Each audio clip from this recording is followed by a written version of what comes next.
Hey everybody, Chris Avalon here. Thank you all for tuning in for another episode of a pose recap that I'm going to do for episode 3. I already know I missed episode 2. I did episode 1, didn't do episode 2, but I'm just going to go in and do episode 3. I might try sliding in a couple of things about the second episode. But yeah, I was thinking all of a sudden, like, why haven't I been doing recaps of the show when I should have been from the beginning? But that's neither here nor there. I digress, blah, blah, blah, so on and so forth. So, basically, want to get into episode 3, which was called Giving and Receiving. The more I watch the show, the more I have to say I'm falling in love with it. I'm definitely loving the characters. The writing on the show is excellent. A couple of things I would think that they should work on is maybe the music. The music is a little too white bread. Like, I need some, like, if you're going to be doing a show like Pose, we need a bit more of, like, some of that disco. We need some freestyle, because back in the 80s, that's basically the music that was pretty much dominant. I remember when I was a little kid and I was getting up to go to school and this, that, and the third, freestyle was very prominent in my house, especially when you lived in New York. Mother had to at one point change it to the Light FM station because we basically, I would say me, I was more or less into, well, my siblings too, but me more or less, I would say me mostly. I would get so caught up in the music and this, that, and the third that it would be hard for me to, like, okay, look, Chris, let's go to, let's go get out of the house, down and so forth. The episode called Giving and Receiving, I actually loved it. It was the Christmas episode, so it was basically about, like, the holidays and the spirit and family and that sort of thing. I like the opening where they basically sat around and everybody was talking about, like, how they love Christmas and how they were going to put everything together. And then Angel basically was sulking, and then we found out, like, her story as a child growing up, how she went shopping with her parents and she saw a pair of red shoes that she wanted and she stole one of them and hid it in her coat. And then when she got home, she tried to run to her room with the shoe, and then the shoe fell out, and then her father basically slapped her because not only for stealing but also because of what she stole. And it's the fact of that feeling of dread that I know a lot of parents feel when they find out their child is gay, or they find out their child is, not the quintessential person that they wanted them to grow up to be it you're gay, you're trans, or whatever. If you're part of the LGBTQ plus community, that's like one of the biggest fears. I guess it's because they worry about, like, how you're going to be treated in the world, but they also worry about what other people think, which I don't think people should be doing that, but that's neither here nor there. That's just, I guess, how the cookie crumbles. The episode was written by Janet Mock, I should point out, Janet Mock and Our Lady J. For all those of you, can't even talk today, what the hell? For those of you who don't know who Janet Mock is, she is a best-selling author, trans woman. I think she has 2 books. I know she was recently on Wendy Williams and she was promoting the show. I also saw on the Build series that I get to watch a lot on the internet. So she's a pioneer within the trans community. Also, Our Lady J writes for Transparent. I believe the Transparent is done, or they have their final season supposed to be coming out soon. But she was a writer on that show, and now she's a writer on this show. So they started out as consultants, but now they got them on their writing. I have to say that I've noticed the writing has gotten a little better in regards of, like, the dialogue and the reading and all the other stuff. So I was always saying, like, one of my biggest issues is that if we're going to have black girls reading each other and giving that, dynasty-esque shady dialogue, that you need some people of color on there to kind of make them sound a little more realistic, and not how, no shade, but how white people would read somebody. Black girls read differently than white girls will read you. And that's just years of growing up as part of the community. Yeah, I wrote some notes so that way I remember everything. I wanted to make sure that I get to all of my stuff. Yeah, okay. So then, Ricky walking the ball for the very first time, because, as it was stated in the episode before, in episode 2, we found out that Ricky is homeless and he came to New York with dreams of trying to become a success and a performer and that sort of thing, and it just didn't work out. So he wound up being on the streets. And then you had Damon, who came in, who's like attracted to this kid, and he basically takes him under his wing and wants to kind of get Blanca to be a mother to him and have him join the house of Evangelista. But everybody knows that if you're going to be a part of a house, you have to walk a ball. So he basically walked the ball, which was, where the guys had to come in and wear fur coats. Come to find out, he mopped the fur coat from a coat check at a nightclub. He basically walked he walked and won, what was it? he won, I think, believe first runner up or second runner. I'm not sure off the top of my head, but yeah, he wound up winning his first ball walking for the first time, and so basically he's on a trial basis of seeing if he's going to be a part of it. But now what the deal is that he's got to go about winning these balls the right way and not by stealing and doing all the things that we all know that a lot of the girls within the ball community are notorious for doing, which is mopping. Because a lot of times we have to realize these are children who are from poor situations who are basically doing what they need to do just so that way they could feel special, they could feel part of that elite world that people of queer people of color had to create because they weren't allowed to feel glamorous or be a part of that world. That's why we had like the documentary The Queen, where you had Crystal LaBeija, who was frustrated, and many of the other black queens who would perform in a lot of those balls back in the 60s, how they weren't allowed to basically come in and win a lot of the prizes. Like they would walk or they would have to paint their faces so they'd blend in with the other white women, but they weren't allowed to kind of win those prizes as well that they should have. So out of frustration, Crystal and a lot of the girls created a different type of ball. Balls have existed for a long time. They've existed since the 20s, but this type of ball that we see now, what is snowballed into, started from the 60s with Crystal and a lot of the girls who found a lot of the houses and basically started creating all these different categories, like Butch Queen, first time in drag at a ball, or, you know, Femme Queen realness, or schoolboy realness, and all those, so on and so forth. One of the scenes that I have to say, I don't know if it's just me, but I have the biggest crush on LoPapi. I think that boy is so damn cute. And he's a little rhythmically challenged, but overall, I do like seeing a lot of Ricky on the show, and I hope that we get to dig more into his past. I mean, we all know he sells drugs and this, that, and the third, and he's eye candy. But it would be nice to see or kind of dig more into his backstory. But I noticed we're focusing a lot on a lot of the trans women that are on the show. Now, the hospital scene with the AIDS patients, where we got to see two different sides of it. So we got to see Pray Tell and Damon's dance teacher, I believe her name is Helena, how they go to opposite ends. Like they both end up on the elevator together, but they go to opposite ends. So basically it's like, what hurt me was like just remembering, I don't remember from that time because I was way too little to even understand the AIDS crisis and all the other stuff that was going on with that. But from watching a lot of documentaries and seeing a lot of movies that have basically shown like the AIDS crisis of the 80s, just seeing that how a lot of the medical staff, like the nurses and stuff, they leave you sitting in your own filth, your own shit and your own vomit. Like I'm literally seeing shit stains of their robes. Their food is being left out in the hallway on the floor. So basically, and then they don't give them utensils to eat off of, I guess, because they feel that what they thought was in those days that AIDS was contagious, that if you give them utensils, if they ate stuff, if you touched them or whatever, it was transmittable that way, which we all know is not the case now. But people in those days were pretty, especially in the medical field, they were very ignorant in regards of the AIDS Holocaust, as you know, myself and a couple of my older friends who were in that time would call it. So seeing the different sides of that, and then getting more into Pray Tell's backstory, besides him with those notorious reads, like I was just living for, what was it?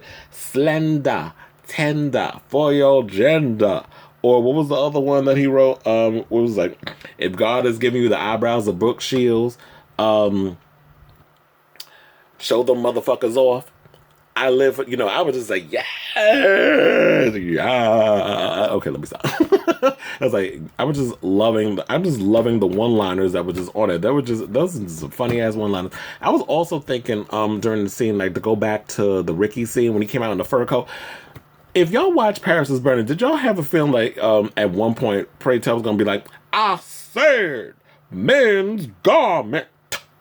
Like, remember that line from there? And then the guy throws a fit because he had the fur coat on. They was trying to say it was a woman's damn fur coat, and that whole controversy started. I was just waiting for that line to come out. But because, you know, the show does resemble a lot of Paris is Burning, which I don't find it as an issue. I have a friend who bitches a little bit about the show, talking about, oh, it's not necessarily accurate. Like, that's not how the pier looks. And there was no buildings around where the pier is.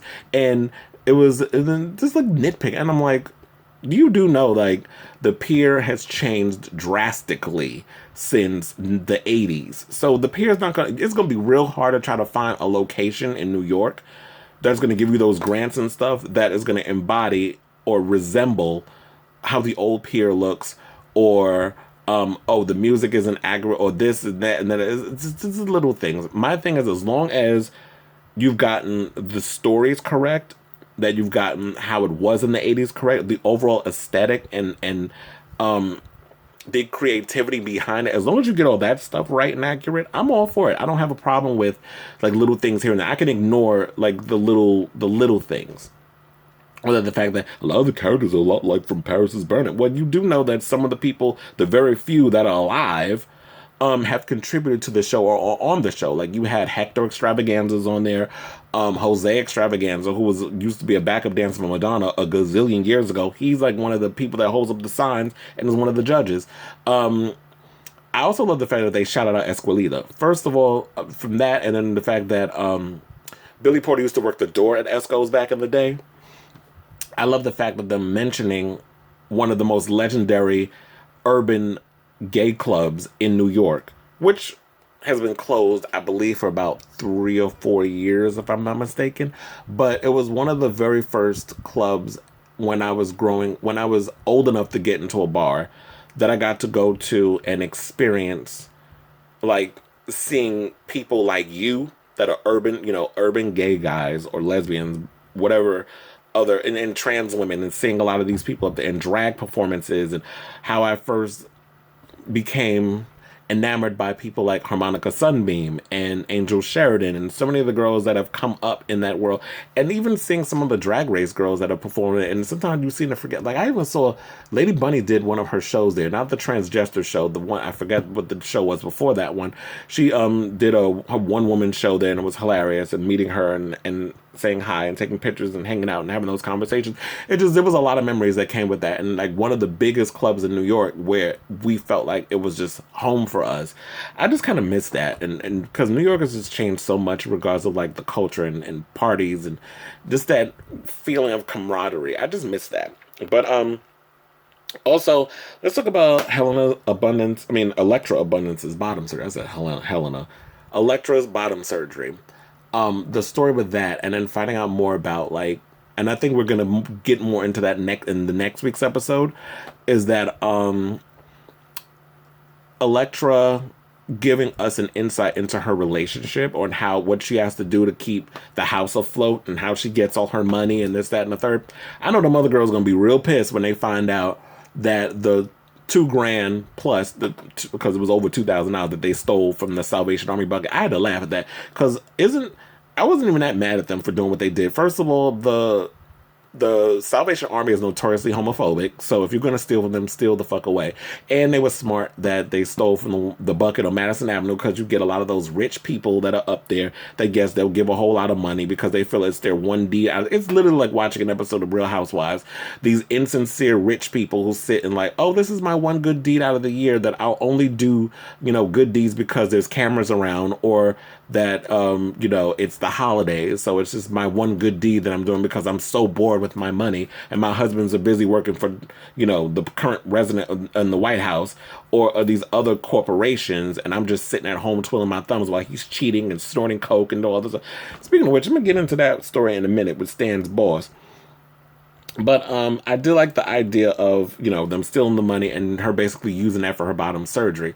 But hopefully that once she gets this bottom surgery done, that, because, it just takes me back to that line in, or that story in Paris is Burning, when Pepper was talking about that, a lot of these girls feel like, oh, well, if I get the surgery and I get a pussy, that'll make me feel more like a woman, and I don't have to deal with all the things that I would have to deal with because I'm trans, and I said, and the third. And it's like, women are pretty much treated just as bad. So it'll be interesting to see in next week's episode, we get to see what Electra goes through with the guy that she's with, and what she has to put up with to survive, and to make sure that her kids that she's taking care of eat and look nice, and whatever the case is. Stan and Angel's story, because I'm going to get into that and then talk about the whole thing with his boss. Just digging more into this, how these two are making their relationship work, and how the fact that she's really putting herself for this man, but he's got another family, and you are basically the mistress. So whether or not you're trans or a woman or whatever the case is, when you are the other, it's gonna be hard for you to get that time. Like, he had the gift and everything, but you know them nosy ass damn kids. Like, I could send you away and you still be looking. Like, I'm not encouraging cheating, but I'm just saying, like, the child's nosy. I had to tell him, I'm like, oh, he got two gifts. Like, mind your damn business. That's why if you're going to do some sneaky shit, don't take your kids with you. But I guess he needed an alibi, and that's why he took the kid with him. But overall, I just wanted to say, like, with that whole relationship, I like these two together, and it would be really nice if Stan and Angel could be together. But we all know how this is all going to turn out. It's not going to turn out well. I understand, like, from like a lot of my friends on social media, when they talk about relationships, I know it's really hard for people who are trans to find love and to get in a relationship. But I just think it's hard for everybody. But I know it's particularly even harder for trans, because people get in their head this idea of, like, oh, if you're of worrying about what other people think. So if you're dating someone who is trans, or, you know, a part of the LGBTQ community, the first thing they think is like, oh, you're gay. Because I'm sure a lot of people who aren't educated were watching that sex scene between Stan and Angel, and were thinking, oh, he's gay then. No, he's not. The fact of the matter is, Angel does not consider herself to be a boy. She's not a boy. She's a girl. She identifies as trans. She is transition. The only thing she hasn't been able to do is get bottom surgery. Not a lot of people can afford that. So she's stuck with her man's toolbox, while aesthetically everything else is, she's a girl. So he finally got past that. He's in love with this girl because she doesn't. Only thing I think that Angel wants from him is love, and to be happy and to be loved. So she doesn't. She's not somebody like, I remember that line with Venus, where she was talking about, oh, you know, sleeping with a man for a living room, or a dishwasher, or a living room set, or whatever you want to call it, like, just that sort of thing. I just find it interesting that it's like, Angel doesn't want that room. She just wants to be loved, and she wants to live this fantasy. So she's living this fantasy. He's put her up in a fabulous apartment, and he's living this double life. And then you have the asshole boss, who I can't remember his name, but we're just gonna call him James Vanderbeek, because James Vanderbeek plays him. But James Vanderbeek playing up this role as the asshole boss pretty much rings true in a lot of cases, because he is a dick. I just think he doesn't like the fact that Stan could be moving up in the world faster than him. Like, he just came into this corporation, and it seems like with his ideas and everything that's going on, that he's surpassing him, and he's looking like an idiot because he's not really getting anywhere, because he's a womanizer. He snorts coke in his office. He's doing all these misogynistic white male, or just male things, of guys who will just work in the corporate world the way they did in those days. And he's like now trying to screw with Stan's situation, kissing his wife while he's waiting for the husband to come home, then putting bugs in her ear in regards of cheating. So now he's got to be extra careful. So I already knew, like, when that scene came out with Angel, and him saying that, oh yeah, I'm gonna sneak out of the house and I'll come meet you on Christmas and hang out just for an hour, I knew it wasn't gonna happen. Yeah. So with that, seeing the snowball, it did remind me of that episode of the scene in Paris is Burning, when you had them walking, and then they put damn, what was her name? Not Kim. I was like thinking Kim Pendarvis. It might have been Kim too, but it was like, damn, I forgot her name. The queen, that the black girl with the curly hair, and then she's gorgeous, was trying to be a model. Her name escapes me. Oh my god, and I've watched Paris is Burning 7 billion times, and I'm starting to forget names. But whatever, forgive me if you guys know what I'm talking about. Just write in the comment section. But when the scene comes in, she walks in, and it's like the fake snow coming from the fan, and she gets up on a chair, and she's like doing all of this, and the fan, and all of that, the fake snow coming out. That's just the snowball reminded me of, and just seeing that, and it just brought back memories of, like, just watching, Paris is Burning, a lot of pose videos, well, not pose videos, a lot of ball videos. That's what I meant. Yeah, so just seeing a lot of that, just seeing a lot more of this culture. I'm really hoping that we get to see more about these characters. And as far as, like, Damon and Ricky's relationship.